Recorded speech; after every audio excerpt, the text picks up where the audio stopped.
दुश्मन की हर हरकत पर पैनी नजर रखकर आप आधा युद्ध जीत सकते हैं। भारत के लिए फिलहाल इंटेलिजेंस ब्यूरो और रॉ खुफिया जानकारी जुटाते हैं। इंटेलिजेंस ब्यूरो देश के भीतर तो रॉ देश के बाहर दुश्मन की हरकतों पर नजर रखता है और सरकार को बाखबर रखते हैं।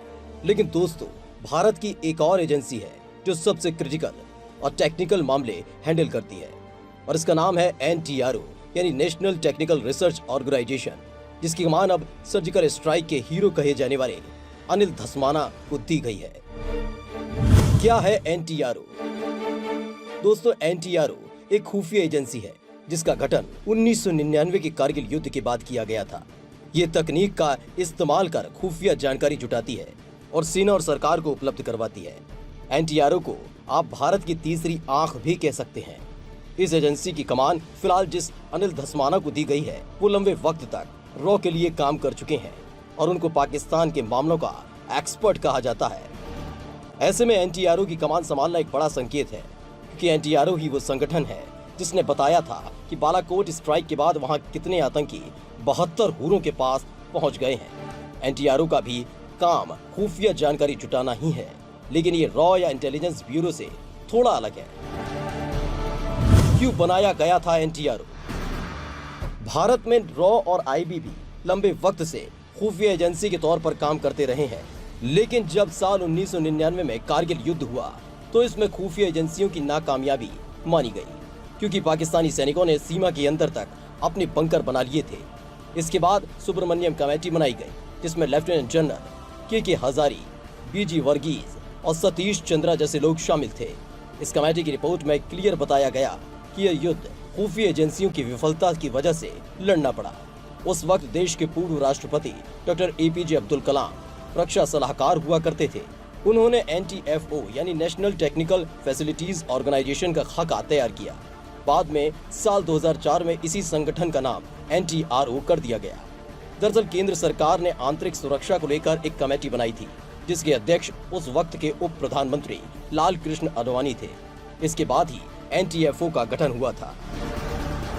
कौन कौन से काम करता है NTRO? NTRO देश की सुरक्षा से संबंधित खुफिया जानकारी जुटाता है और फिर सरकार और सेना के साथ शेयर करता है। दरअसल ये संगठन तकनीक का ज्यादा सहारा लेता है। सैटेलाइट के जरिए ये निगरानी रखता है और पता लगाता है कि आखिर कहां पर क्या चल रहा है। इसके अलावा मोबाइल फोन की मॉनिटरिंग का भी काम करता है। देश के अंदर जरूरी संगठनों और उनकी इमारतों पर भी NTRO की नजर रहती है। ये ड्रोन से भी निगरानी का काम करता है और समुद्री इलाकों में भी सुरक्षा के लिए हमेशा नजर गड़ाए रखता है। NTRO ने अंतरिक्ष में टेक्नोलॉजी एक्सपेरिमेंट सैटेलाइट भेजा है, जिसके जरिए ये निगरानी करता है। इसके अलावा NTRO के तो रडार सैटेलाइट भी हैं, जिनके जरिए ये खुफिया जानकारी जुटाता है। रडार सैटेलाइट से ये तस्वीरें लेता है। देश में युद्ध से संबंधित हार्डवेयर और सॉफ्टवेयर की सुरक्षा भी इसी के जिम्मे है।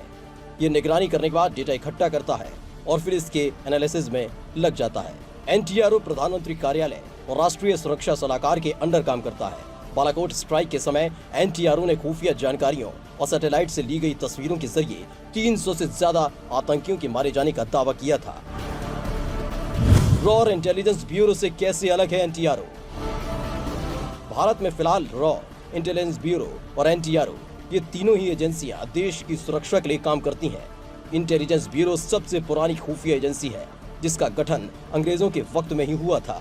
1968 तक देश में यही एक खुफिया एजेंसी थी।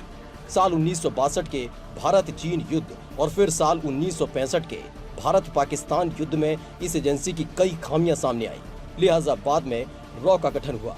इंटेलिजेंस ब्यूरो और रॉ दोनों ही गृह मंत्रालय के तहत काम करने वाली खुफिया एजेंसियां हैं। रॉ का काम पड़ोसी देशों पर निगरानी रखना है और सेना और सरकार को जानकारी देना है। बांग्लादेश के बंटवारे में इसकी महत्वपूर्ण भूमिका मानी गई। नमस्कार, मैं हूं अंशु शर्मा और हमें उम्मीद है कि आपको ये वीडियो जरूर पसंद आया होगा। ऐसे ही बाकी वीडियो देखने के लिए देखते रहिए द इंडियन समाचार और वीडियोस पसंद आने पर हमारे चैनल द इंडियन समाचार को लाइक, शेयर और सब्सक्राइब करना ना भूलें।